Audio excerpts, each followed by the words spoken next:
Evening, everyone, and a very warm welcome to the inaugural session of Lab to Life Research Journeys of UChicago Women Advancing STEM. I'm Jubakshi, and I'm delighted to be your host this evening. Since its founding, the University of Chicago has stood as a place where bold ideas, rigorous inquiry, and groundbreaking research converge. It has also been a place where pioneering women in STEM have made history, whether as physicists or chemists, blazing new trails in the early 20th century, or as today's researchers shaping the future of science and medicine. Lab to Life is a celebration of that living legacy. Over the next 5 months, this virtual series will spotlight women researchers from UChicago as they share their stories behind their science. But more than that, they'll speak to the journeys that brought them here, the questions that keep them up at night, the challenges that they've faced, and the communities that have helped from their research. This series is especially intended for early career researchers, aspiring scientists, and anyone curious about the very human side of science, the drive, the doubt, and the discovery. Tonight's session brings us to the world of oncology and chemistry, and I couldn't be more excited to introduce you to our two remarkable speakers. Kavya Pillai is a postdoctoral researcher and a PhD student at the University of Chicago, where she works at the intersection of technology, diagnostics, and drug discovery. Born and raised in the southern Indian state of Kerala, she did her higher studies in ISER Trivandrum prior to joining UChicago. Her innovations during her time at the University of Chicago, such as in situ proximity amplified rapid chemoproteomics, I'm sorry with the words, I'm just not familiar, and single cell activity dependent proximity ligation are transforming how we screen drugs and understand tumors at single cell levels, with real implications for accelerating diagnosis and improving treatment outcomes. Kavya's work is as precise and impactful as it is future facing, building tools that not only answer complex biological questions, but also have the potential to directly impact human health and thereby tangibly help people through science. We have Alexandra Rojak joining us. Dr. Alexandra is an instructor at the University of Chicago with a clinical focus on lymphoma and CAR T cell therapy. Am I saying it right? Is it CAR T cell? Okay. Yep. And a translational interest in improving cellular therapy efficacy through leveraging T cell biology. She is a postdoctoral research fellow in the lab of Dr. Justin Klein, where her current work focuses on the optimization of CAR T cell therapy by promoting memory-like CAR T cell phenotypes. She hopes to translate preclinical findings to early phase clinical trials for patients with relapsed or refractory lymphoma after prior CAR T cell therapy. Originally from Chicago, Alexandra pursued her undergraduate degree at Harvard College, concentrating in chemistry and physical biology. Then she completed her medical training at the University of California, San Francisco, before returning to Chicago to complete internal medicine residency and hematology oncology fellowship at the University of Chicago, where she also served as the chief fellow. Together, Kavya and Alexandra represent the breadth and depth of women's contributions to STEM today. They're also examples of what it means to be part of a research community that asks difficult questions and works to translate discovery into impact. Thank you for joining us for this evening. I'm so glad that the session is finally taking off. We hope this serves as a platform that not only talks about research, but also inspires other women in STEM, researchers in STEM, to pursue PhD and to go about these research tracks that you all have embarked upon. Without delaying any further, let's dive into the questions. I want to first begin by asking both of you a more general question about what first drew you to science and how did your interest evolve into the interdisciplinary paths that they've now taken? Kavya, do you want to begin? Sure. First of all, thank you so much for this opportunity. And I mean, what drew you to science is actually the people around me as I was beginning my journey as a young student. So the teachers around me at my school is actually what drew me to science and found that I had a general curiosity about things. So they would just let me, experiment on my own, take every section of every plant that was around campus and, just look at them under the microscope. Initially, I just did it for how cool they looked. Maybe I liked abstract art, but slowly, as I grew towards choosing a career path, they made me more aware of this field of scientific research. And I was really drawn to, the medicines and the technologies that the doctors actually use to diagnose as well as treat patients. So typically, in India, if you go with the stereotype, you're either brought up to be a doctor or an engineer. So earlier on, I also wanted to be a doctor. And once I knew about these, the medicines that transform lives and the technologies that I use to diagnose the patients, um, and the impact those have over multiple patients, over generations, or the immortality of drugs, I really was interested in developing a drug or some like a platform that could aid diagnostics. So, I mean, that started my scientific journey, and slowly, luckily, I got into this amazing institute called Indian Institute of Science Education and Research. There are multiple IISers and there's IISc. They foster basic research, and that just opened a new world of experimental development and growth as a scientific personnel. And yeah, it just took off from there. So I would say I got really lucky to be in the right place at the right time with the right people. And that's how I got interested in science. Alexandra, do you want to go ahead? All right, I was still muted. Yeah. Yeah. Likewise, thanks so much for having me. And it's kind of cool to see some of the parallels, even if you end up in different places. So I kind of initially was more I started out my journey. I ended up in medicine. I started out not on a medicine path, but very much on a basic science path. Honestly, just by the luck of mentors I encountered through, I'm from Chicago, and I was a part of some high school programs for public school students who actually were at UChicago. So it's funny that I ended up here in the end. But kind of through those experiences, got exposed to science because I didn't really have any kind of exposure to that growing up, or I liked science in school, but that was pretty much it. And so kind of discovered the research world slowly, kind of started out in physics and ended up in biochemistry when I was kind of in college.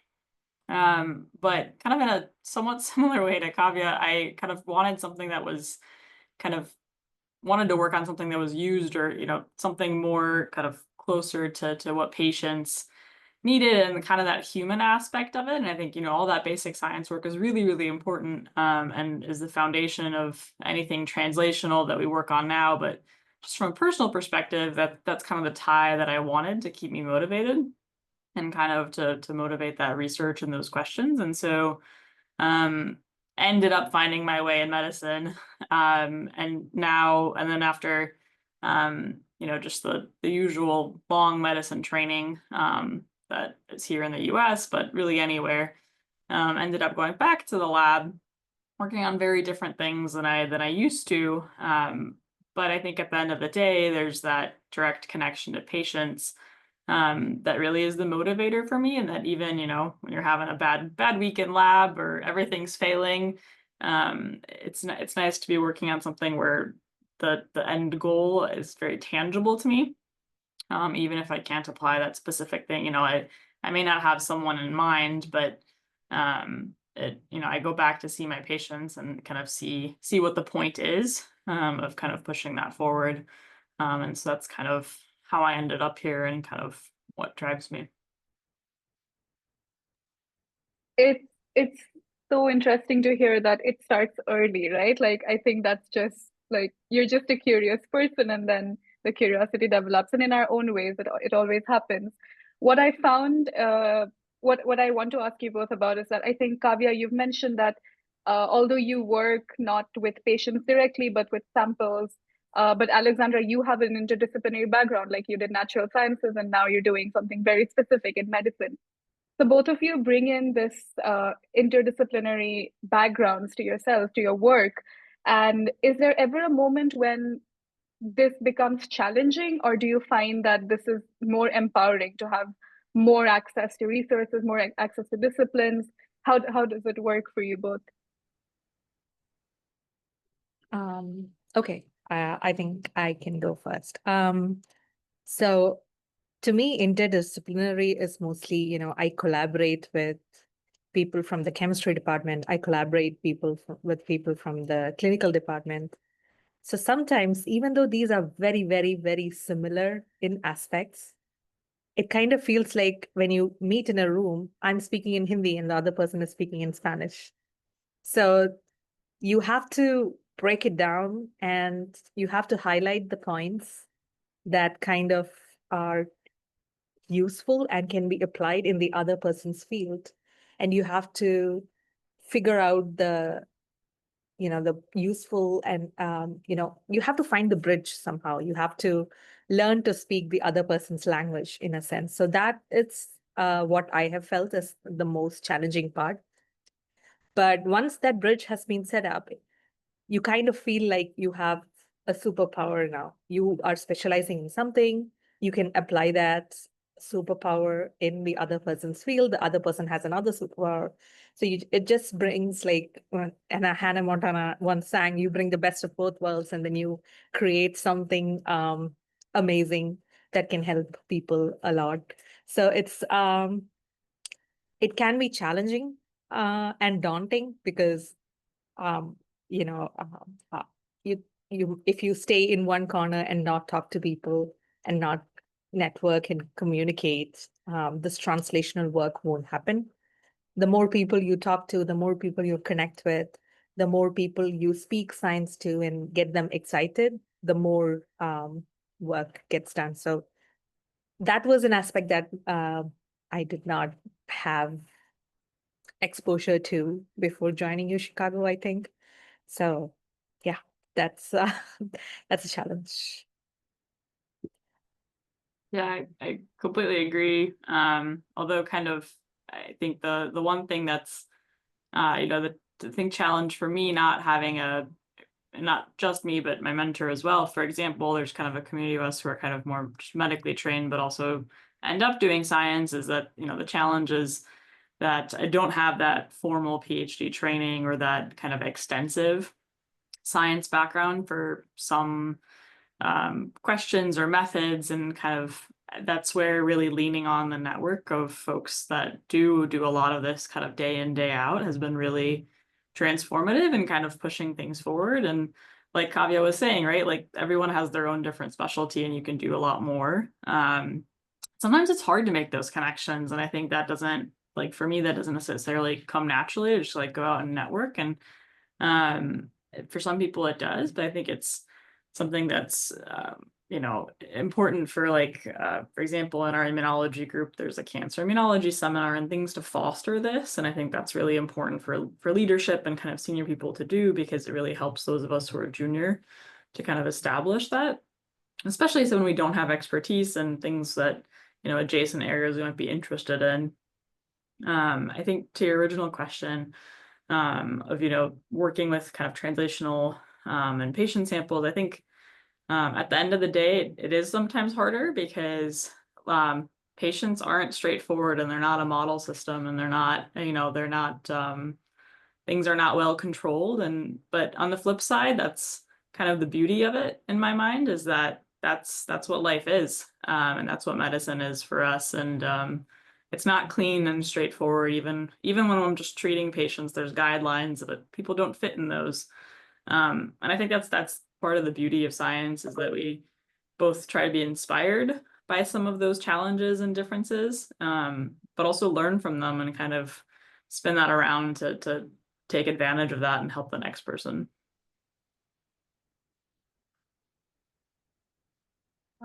Sorry, yeah, that was so insightful from both of you. Like, it's also very candid, and I think it, like, both of you have emphasized on how making that real world impact is something that's very important to each of you in what drives you in your research. So knowing that I think for Alexandra it might be a little different, so you'll probably have a different perspective on this. But what I wanted to ask was, while working in this academic or lab setting, when the results are tangible, but maybe not happening right in front of your eyes?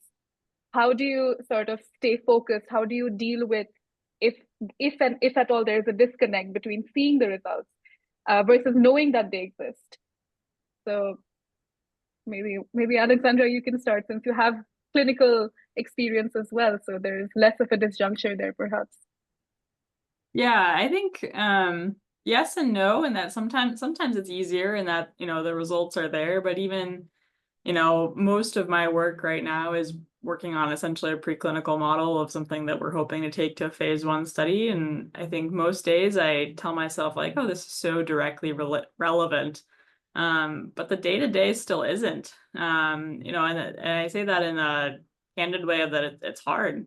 And I think it takes a lot of like intention and practice to remind yourself of, you know, these are the ups and downs of the day to day, and this is how, you know, how things are done and how that end result is made. But that's not, you know, I think a lot of folks have said that, you know, science is a lot of downs for a lot of failure for the occasional success, and you kind of have to be willing to wait for that success and that hard work to really just measure yourself of kind of focus, not be kind of let down when things don't work out, because they will work out with, you know, that we learn the scientific method and kind of from an early age for a reason, right? You're careful about it. You fix one thing at a time, and eventually it comes together. And sometimes it's not the answer you want, and I think that's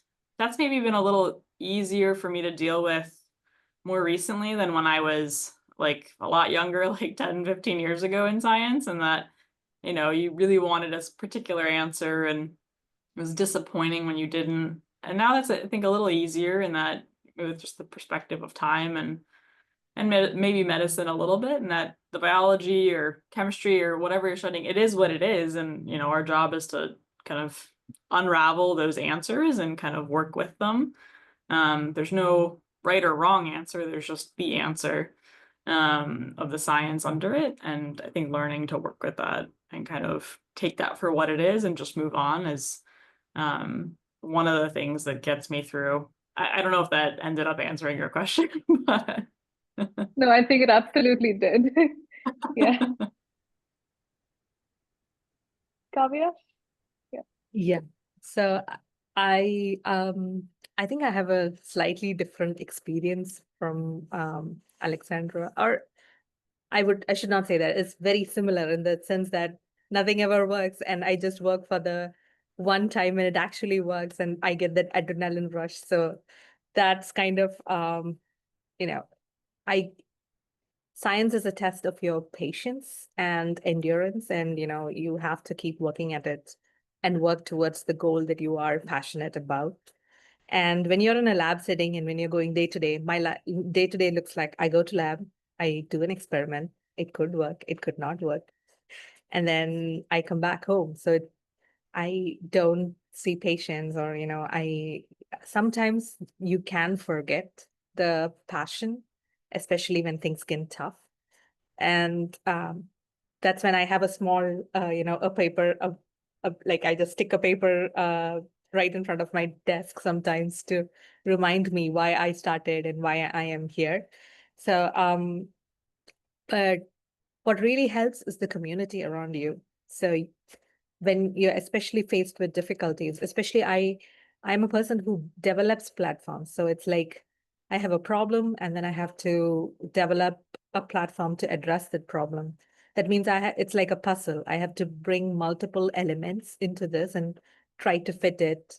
And most of the time, this puzzle is like 1,000-piece puzzle. You cannot at the first go figure out all the pieces together. So, but the community around you really helps because there are people who are really specializing in some of the puzzles that you want to implement into your research. So when you talk to them and you get them excited about the work that you do, it kind of also reminds you that, oh, this is impactful. This is why I am doing the work.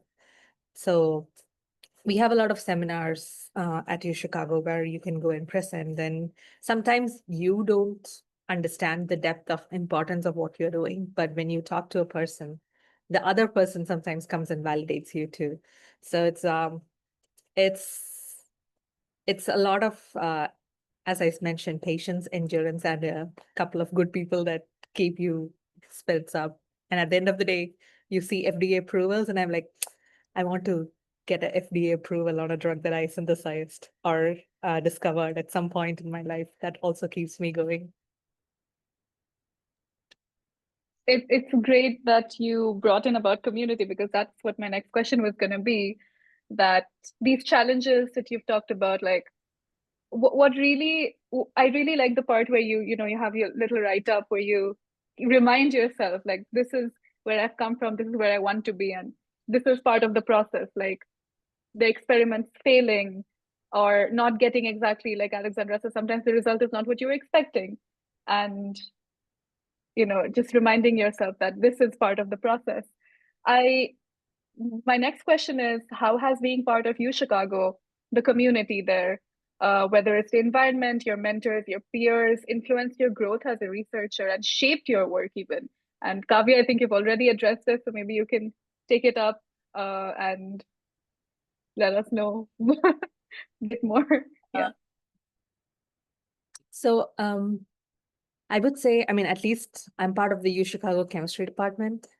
And the chemistry department is a smaller community, but also a bigger community. Why I say that is because it's again divided into different departments. There are people who do like pure spectroscopy to people who actually try chemical biology. And that's where I am, where I try to use chemical tools to address some of the basic biology questions. So we have talks that encompass the whole department. So one person from one department gives a talk, and we have funny talks, we have serious talks. So you go to these talks and then you give a talk, and the chemical biologists might understand what you're doing, the physical chemists don't. So they come and ask you questions, and then while answering those questions you also realize, oh, that's something that we could do. And they sort of support you through this whole process. And the PIs who are also mentors, they also very supportive. They come in, you have committee members whom you talk to. And in addition to all of these, you are also very connected in that the departments talk to each other. There are talks that happen between departments. So all of these talks and get your scientific temper together. But let's be honest here, it's not just the serious stuff that brings people together. We also have fun stuff where, we have social, every Friday we have like $1 pizza. So we go there for the $1 pizza and we just talk. And most of the time it's at the end of the day, we are like, okay, how do you think people study deja vu? And then we start a whole conversation about how people go about it, what are the tools out there. So we also talk about the fun stuff. And sometimes when talking about the fun stuff is when ideas evolve. And so it's a great community to be in. Yeah, I feel really blessed. Yeah, I think a lot of the same themes hold true for me as well. I think the structure maybe looks a little bit different, especially coming from a medicine department. And so I think our HEMONC is a little strange of a department, even amongst kind of other institutions in the country, in that we're a clinical department, but also a science department. So we have, both clinicians only who only see patients or run clinical trials, as well as basic scientists who are PhD trained and kind of a lot of them do work with patient samples, but it's not kind of a strict requirement per se, kind of work on cancer models. And so it's a pretty diverse department, even though, UChicago is not a gigantic institution, but kind of still big within that. And I think the kind of main thing for me that's been really important is kind of seeing a range of mentors and people you can look up to. or maybe even not mentors, but just people who, you see their career and say, that's something that I want to have in my life or my career. And I think regardless of the field you're in, that's really important, is to see people around you or kind of in your institution or even in your field, right? Like, even if you go to a conference and just seeing the different paths people take and seeing that something's possible. And I think it's really important, kind of getting more to the side of being a woman in STEM, is also seeing people who look somewhat like you, kind of doing those things, or kind of who have a similar path. And of course, that doesn't mean actually looking like you, right? But it's kind of just, someone who's, gone through some adversity or not fit the mold and kind of fought through that. And then hopefully those people are also good sponsors and mentors to kind of make things easier for the next generation. But to kind of bring that to UChicago, that's been something that's been really important to me. And our section chair, Sonali Smith, is our first female chair of oncology in our institution's history ever. And I met her really early on when I was an intern.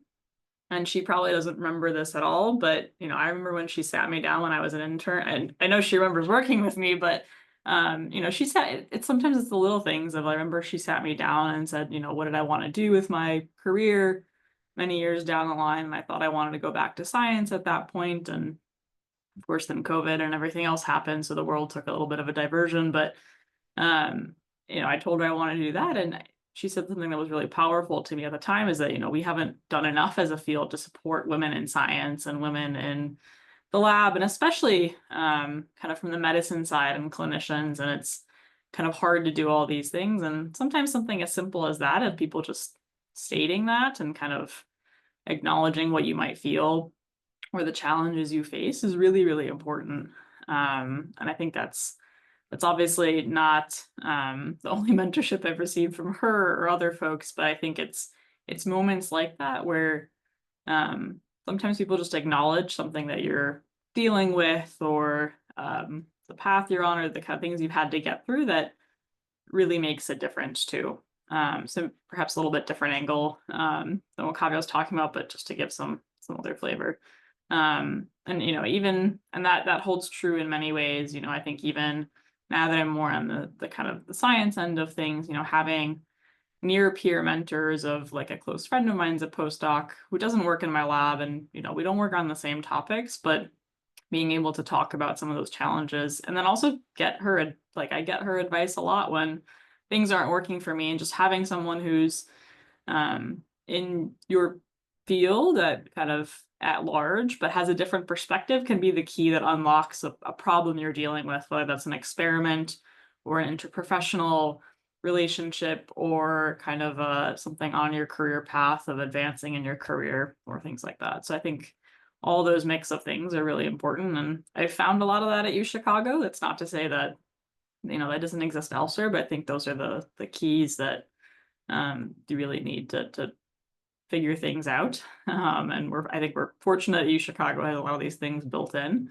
But a lot of it's what you make of it. And I think you can find folks who are good mentors at a variety of paces. And sometimes also asking mentors to be better mentors and showing them how to be. And I think that's really hard as a mentee, is like mentoring your mentor on how to be a better mentor. But sometimes I think that's particularly true for women, is sometimes you just have to ask for what you need, because it's not something that they may think of, especially if they've had a different path. And that's hard to do, to ask for better mentorship or for opportunities, but it's necessary, I think. And unfortunately, it's still a part of the world that we live in, that you have to ask for some of those things, but it can really kind of get you places of unlocking doors, I think.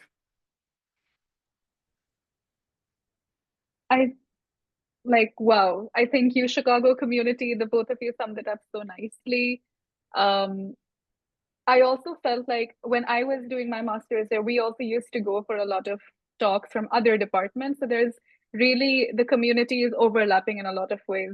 I'm pretty sure there are people from the social sciences division who go for the pizza Fridays in the chemistry department.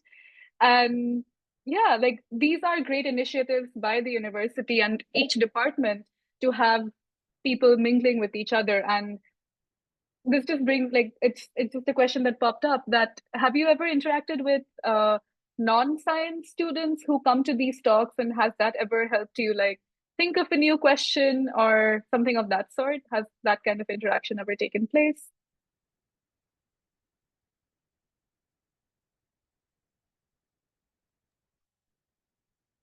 Either of you? Okay. Okay.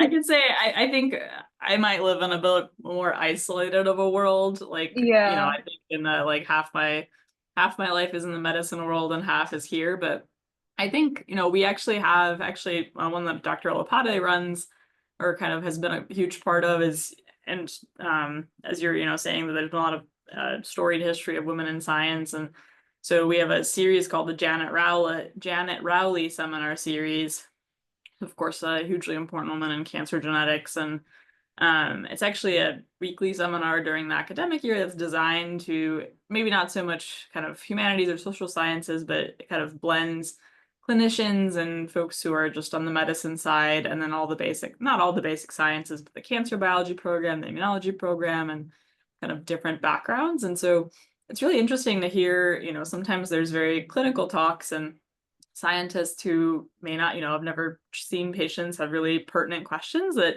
I think we all live in these little islands of our own thoughts. And so just a different perspective that I think, can be an interesting point for a clinical trial, or just something that we take for granted. And vice versa is true too, that some of the clinicians come to the science talks and kind of, can point out that, amongst all these interesting scientific directions, like this is the one that, is really relevant for us and for our patients that they might have known about. So it's typically not too far outside those two realms, but I think that's something that, for example, UChicago hosts, that, really, that the whole design is actually to bring people together who are not kind of in those respects, like to hear talks not directly in their field. Yeah. I would say we are also kind of isolated. Okay, let me explain a little better. In the sense that I was thinking, because I can't think of an example where I really was influenced by a non-science person and the project took a different direction. But there have been instances where cool ideas were floated around. I have not worked on them per se. So we can take classes in business school. So Booth School of Business is one of the top business schools in the world. And if you are a UChicago student, you can take free classes at the Booth School. It's like you don't get the degree per se, but you can take classes. And so we have these entrepreneurial classes where you get a glimpse of how biotech CEOs function, or like, how business world functions. And you have to propose startup ideas during these courses. So there have been exchanges of ideas. So it's more like you propose something, you build a proposal based off of it. And there will also overlap with the MAPS program. Like, I think I know a couple of people who have done like their master's research with the chemistry department and the bio department.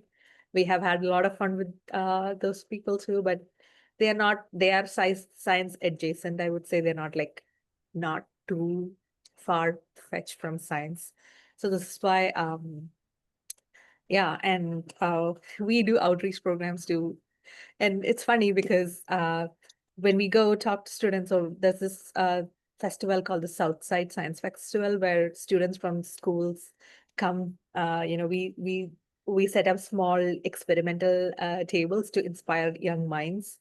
And sometimes the questions that they ask, and they're like, reminds us of where we were like 15 years before, and what started us as scientists. And they help us in to get back the curiosity, which maybe we lost a little bit somewhere in this struggle of trying to move up the scientific career path.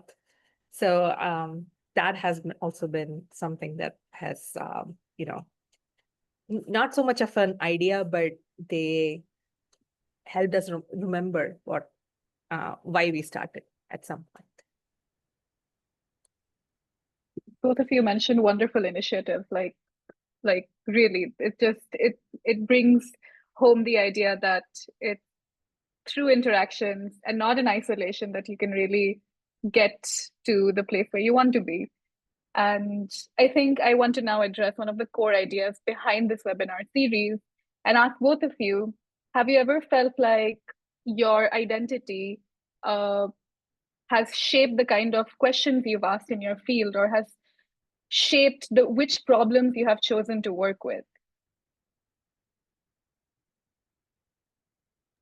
I guess our personal or professional identities. You can choose either, honestly. Choose. Like, yeah, you can choose. Yeah. I guess I could start. So I think both probably yes. In the sense that I think on a personal side, just some personal background. I'm from Chicago, but I'm Polish. My parents immigrated here. My family is still mostly in Poland. And I think some of my colleagues have kind of come from families that have been, in medicine or science for generations. And that's certainly not the case for me. And I think in many ways it kind of is, when I try to explain things to family or friends who aren't in that world, I think it's always been kind of a motivator of like trying to make the work I do understandable. I think you can make any science, it's a big thing that all of us in science should be doing, or any kind of niche field is, how do we explain this to people who aren't in our field? And I think there's been a lot of conversation about that recently, certainly here in the US, about, explainability of science, and we don't do a very good PR job of kind of explaining what we do and its importance. And I think that's always been something important to me of, trying to explain that. And it's an important mission for me to kind of do something that's important to me, but also is I can, show other people is important and kind of understand that and get behind you. And that's part of how you get grants, I guess, and kind of, showing people what's important, but kind of on a more personal level. And then I think, not to use my cop-out answer here of, the medicine makes the professional identity easier, but I think, that does drive a lot of what I do of, it's sometimes I'll, so for example, I'm working on this project that ultimately we're hoping will lead to some phase 1 studies of cell therapy products. And that's not to say that sometimes I'm not sometimes there's some questions that, I'm tempted to kind of go down a kind of more mechanistic rabbit hole that aren't directly related to kind of pursuing that goal. And I think, I feel lucky that I have the room for that scientifically to do that, and kind of, and the academic freedom to do so. But at the end of the day, I do find myself asking, like, what does this do to further my, overall purpose of making sure, to kind of put some words to it. I work on memory T cell phenotypes, and so of T cells, and so my goal is to increase those in these cell therapy products because they do better for patients. And so that's an easy goal of, that's exactly what I want to do, and that's what I focus on. But even when I'm going down, a rabbit hole, sometimes my mentor's been like, why are you going down this path? I'm like, no, it makes, I'm trying to better understand then how, I can, take, step 1, step 2, step 3. And I think this will actually help me better understand how to do this, not just for this project, but for other projects, for other patients, for other systems. And so I think for me, that's like a overarching goal always is, even if the immediate step I'm working on, I cannot link back to something tangible, something that I could do for a patient or explains why this therapy works in this patient, but not another patient. I think for me, it's always like, can I explain that to myself? Not that always works out, but kind of that's what I think drives my questions. And I wasn't always like that in my science questions. And that's where I think that kind of where my medicine professional life has taken me has redirected those questions. Sometimes it feels a little limiting because it's always kind of going back to, is it something I could use? But I think that's professionally how that's shaped me.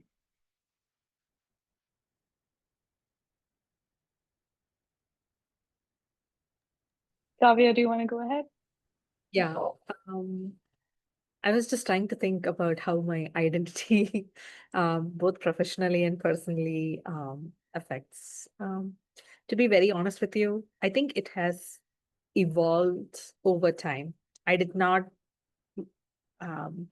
jump into something think because I had a certain idea in mind. All that there was a very broad question, and I was like, okay, I want to discover a drug in my lifetime. So just a simple answer. It seemed so simple when I was an undergrad. In my first year of undergrad, I was like, I'm going to do this.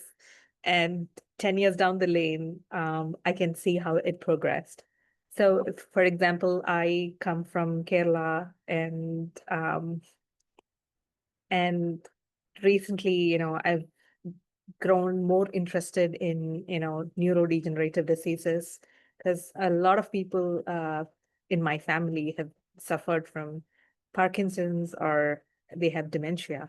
And unfortunately, we still don't really have a cure for it. There are ways to mitigate it right now, but there's still, extensive research being done. So once I got into the platform of drug discovery, I learned that, okay, I have to do this homework to be at a place to be able to address a neurodegenerative disease problem. So most of my trajectory has been, how do I get the skills and the expertise and the way you think about it to get there? And that is slightly disappointing to my first year ICER self, because 10 years down the lane, I still have not reached there.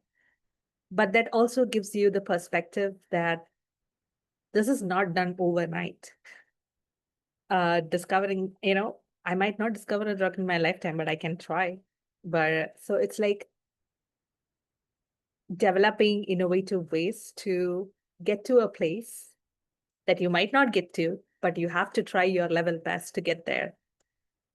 So it's, I don't know if that answers the question. It's more like, it's more of like, I'm still trying to figure things out to get to the place. So yeah.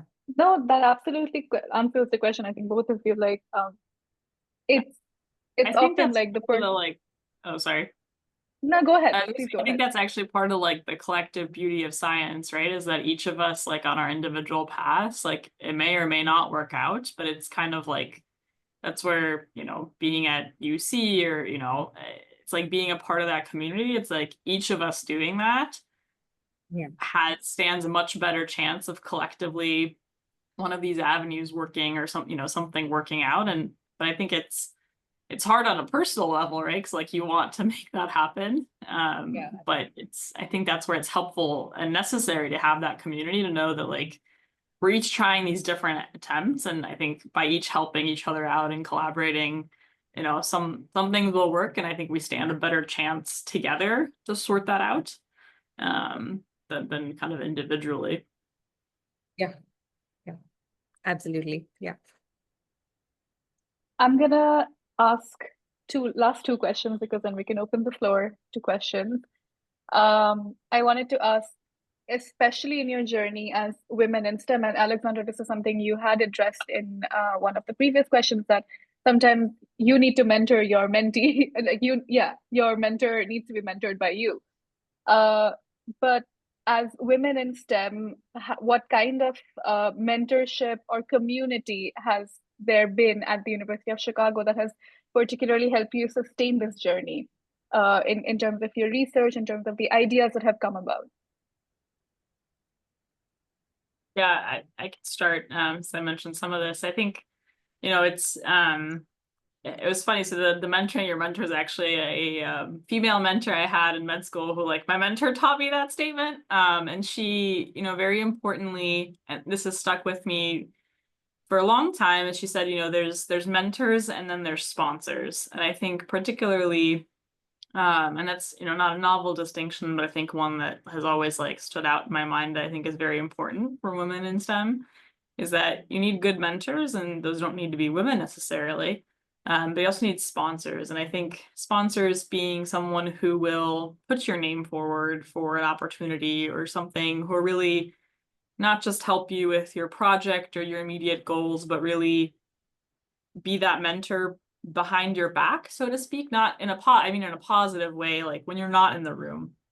And I think that's really necessary, particularly for women. I mean, when you look at, you know, boards of, I mean, it's not even just in science, but you look at boards of directors or leadership, and it's unfortunately it's not an even split. It's nowhere even near an even split of women or underrepresented groups in any of those settings. And so I think, you know, the higher up you go, or the kind of further along in your career, it almost becomes more important, because people kind of, you know, fall out of the pattern. I mean, you look at undergraduate students, and there's more women in college or more women in science sometimes, but that changes over time.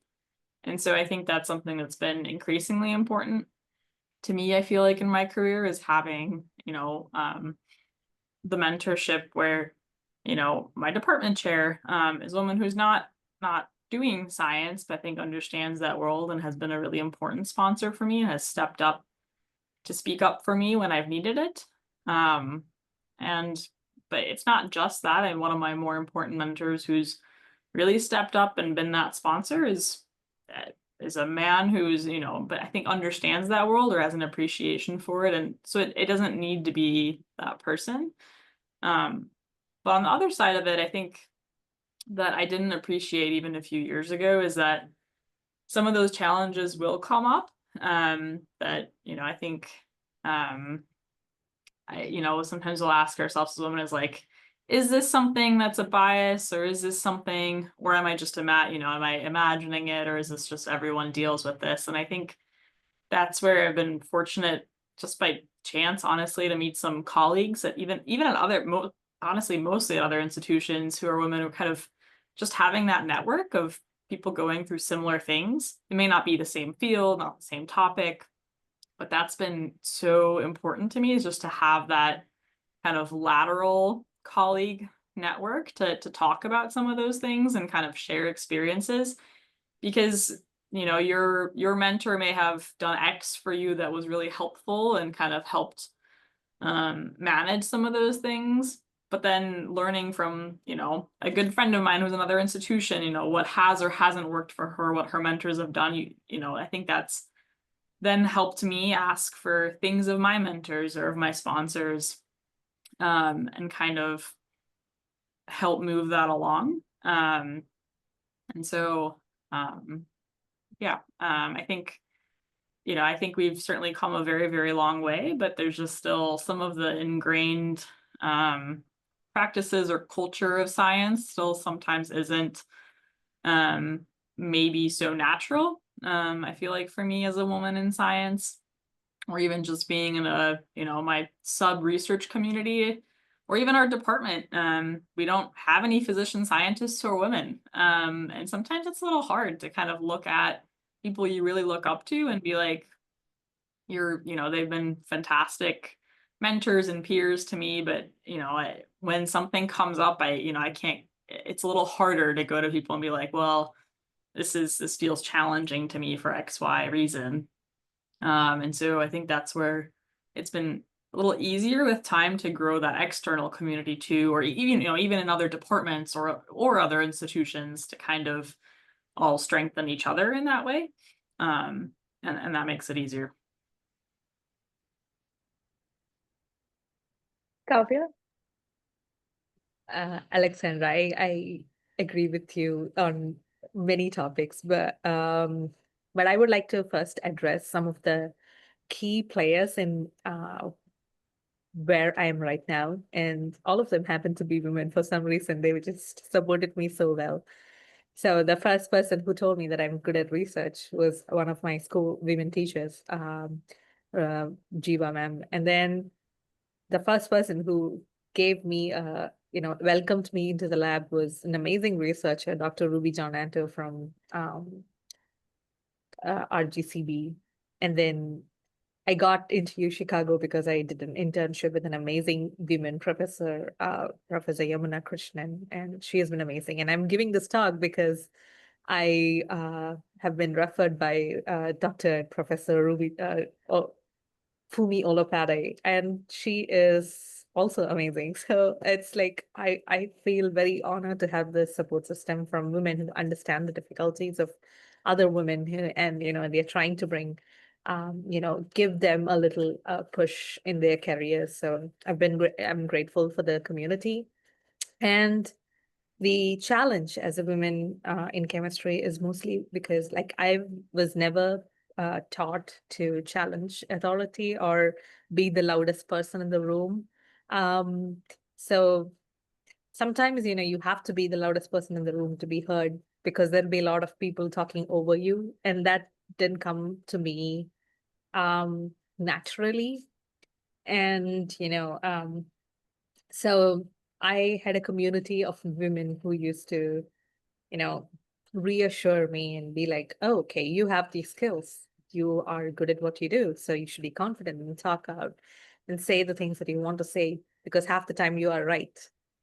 You just have to say it. So that's been a learning curve. Probably And more than half the time. yeah, I was being nice. Yeah.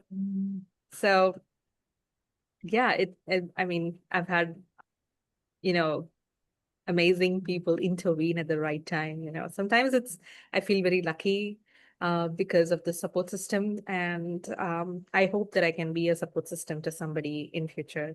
So because you give and you take, but might not be from the same place, because I took from somewhere. I would like to give to some other place. So this is how you can build a support system and a community to foster more amazing women.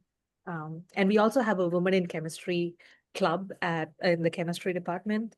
And these are like amazing people who are very, very vested, and they are interested in helping the women in the department. You can go talk to them about your problems. You can about your insecurities, about imposter syndrome, which happens a lot when you join a program.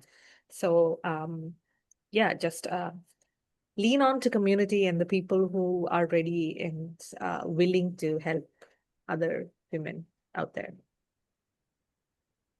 Yeah, and I feel like there's also, I forgot to mention, like, there's I think they started like a woman, I fortunately wasn't around for it, but like a woman in the cancer center, like just dinner series. But honestly, even like one of the faculty and I, who I don't work with, but just someone who I really like in our department, we organized like a dinner and drinks at her place just for women in our section. And it was really informal, but I think just really powerful, and kind of, talking about imposter syndrome. It's something I used to hear about. I'm like, nah, I feel okay. And I think actually as like I've gone longer in my career, I feel more like an imposter, which maybe is not unique to a lot of us, and that, it's a little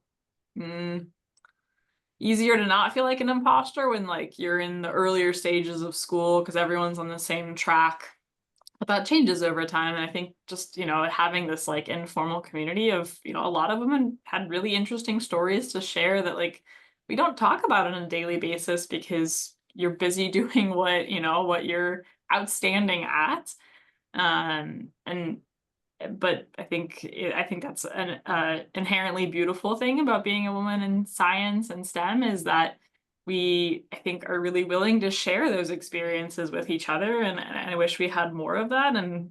But it's on us to kind of create that community too. So it's really nice to see those groups and things like that. This is the second time I'm speaking to both of you, and I can just tell you're both going to be great mentors to people who you're going to be working with. And it's very refreshing, like the way you talk about community, the way you see yourself taking these communities forward. You participating in this talk is also just one more step in that direction of getting more women motivated and inspired to take these tracks and not feel that imposter syndrome that I think as women, we are just the way that we're socialized, it's just ingrained in us to keep questioning ourselves all the time. And I think this brings me to my last question before I open the floor to if there are any questions. Is what advice would you give to someone, speaking of imposter syndrome, now that you both are proper researchers and not really very young STEM researchers, to someone who's younger, just starting out, what advice would you give them when they feel like they're not quite fitting in, or they feel like there's no one else like them? They don't see others in the room like them. Yeah, that's tough. When when you're someone in the room, who you don't have as much immediately in common with. I would say, I think that on the latter point, I think, I think it's hard, and I don't mean to kind of minimize that at all, because it really is a challenge, but it does get, I think one, I would say that it does get easier with time. But I think importantly is that I think it's just realizing that, that science and that being in that room is your thing in common. And as you get to know people, they might surprise you. You may have a lot more in common than you thought at first glance, in the sense that there's things that we can have in common.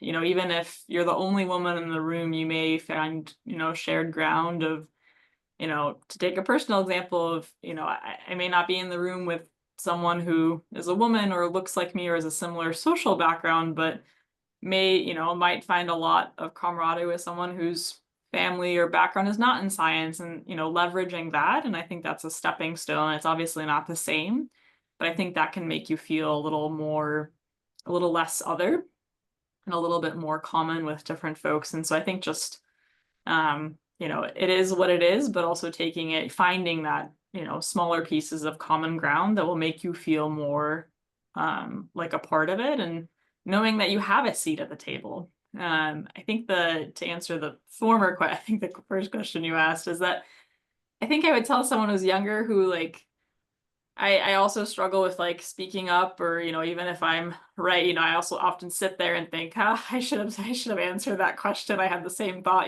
30 seconds ago.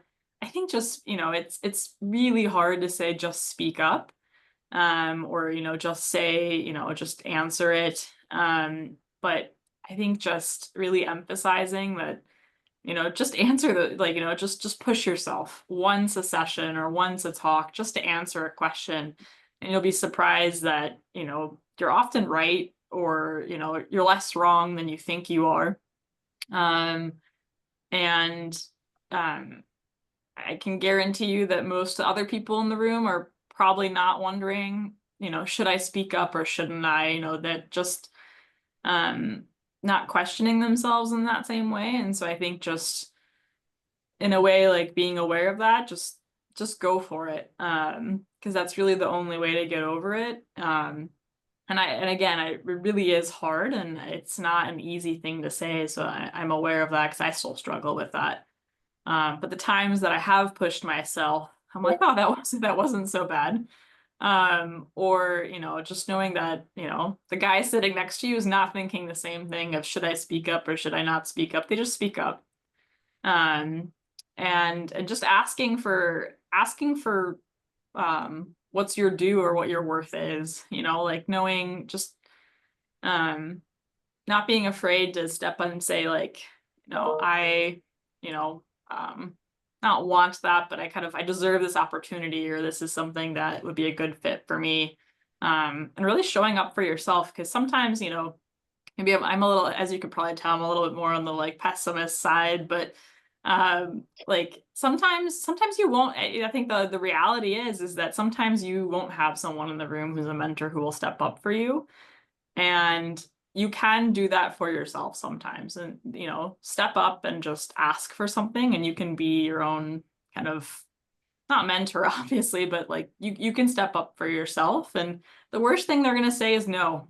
And I think I wish I had learned that a little sooner, because it would, I think the sooner you learn that and try that, the no's don't hurt you.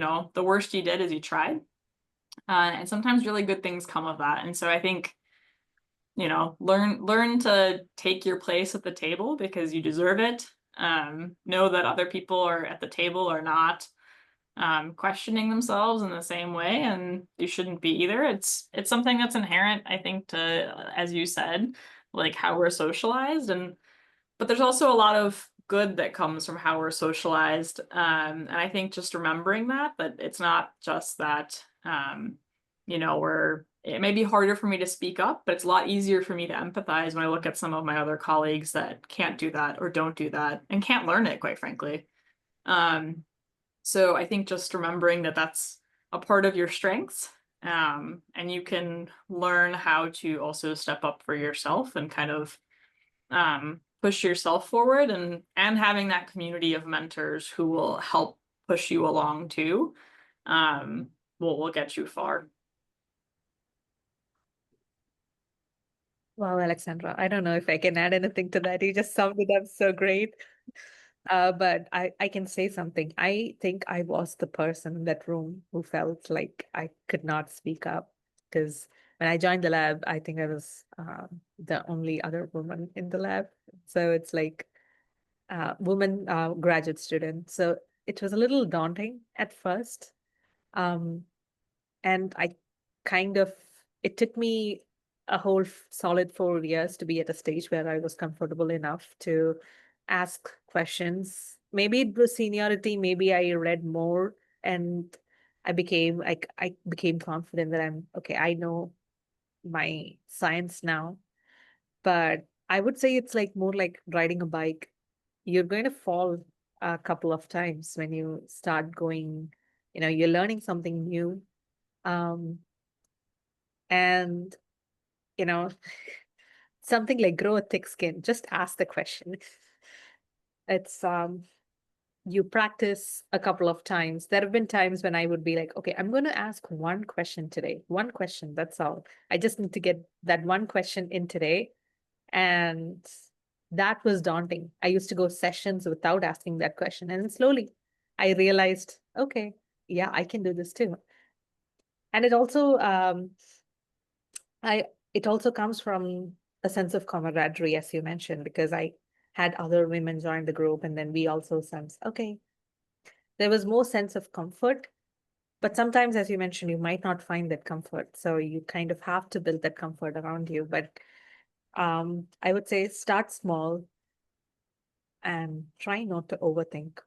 I still do it, but I think I'm getting better at it. You just have to keep pushing, because at the end of the day, all this overthinking is doing is preventing you from gaining that experience, which ultimately would lead you to the place where you want to be. So um, just keep the end goal in mind and try to work through it. And I also don't want to minimize this, because this is very hard. And as Alexandra rightly mentioned, I also am still working through some of these conditioning and, you know, sense of ingrained in my mind of how a woman should be, and how they should speak and how they should walk and talk and all these things. So yeah. This, like both of you, not just your advice, but like the solidarity that I just sense between the two of you. And I'm the woman in STEM, but even in the social sciences, this part of like overthinking and questioning yourself and thinking that the questions you're asking is just, it's not right and it's not enough, it's not the right question. It always looms over you, and I think with time you learn to get over them a little bit, but it still persists.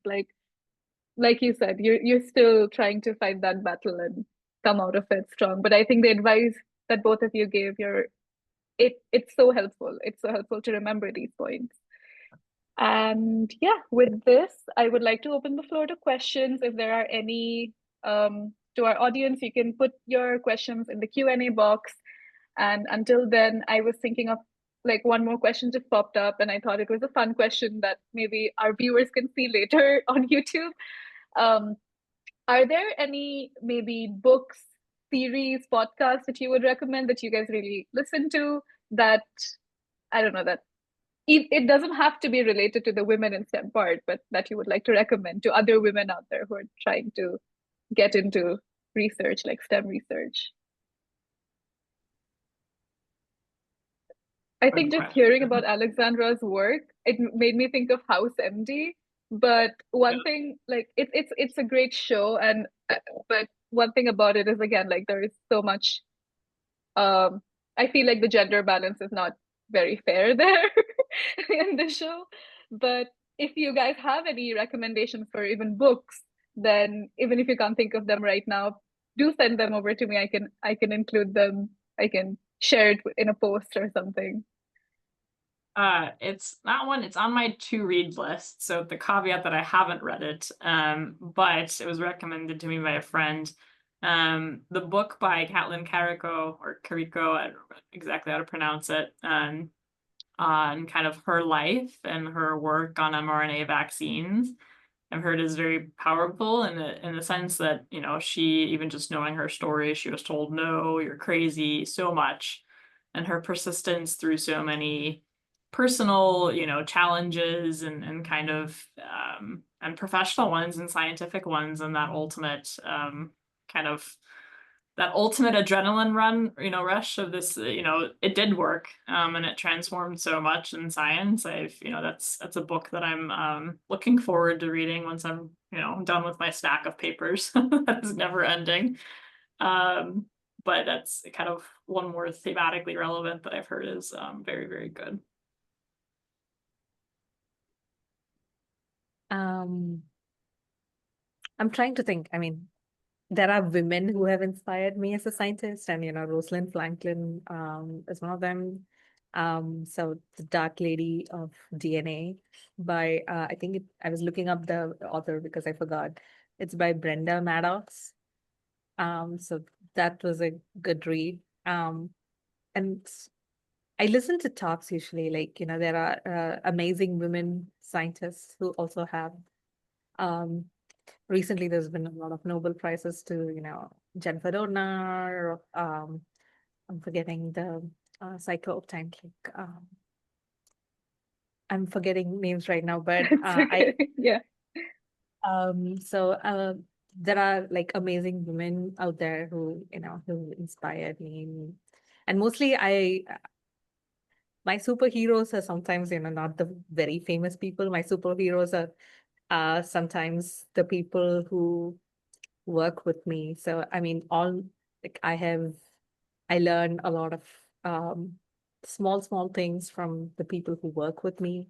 They might be juniors. I have juniors who have been like, wow, I can learn that from her. So it's like, just look around you. There are amazing women who are trying to survive there too.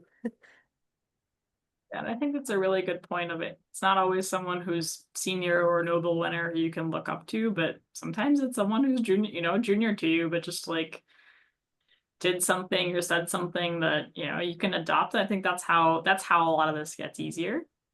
And then, the hope is someday you do it enough that you get past this threshold and it just gets immensely easier. And you see that, that we're all figuring out as we go, even those people who seem like they're more confident or this or that.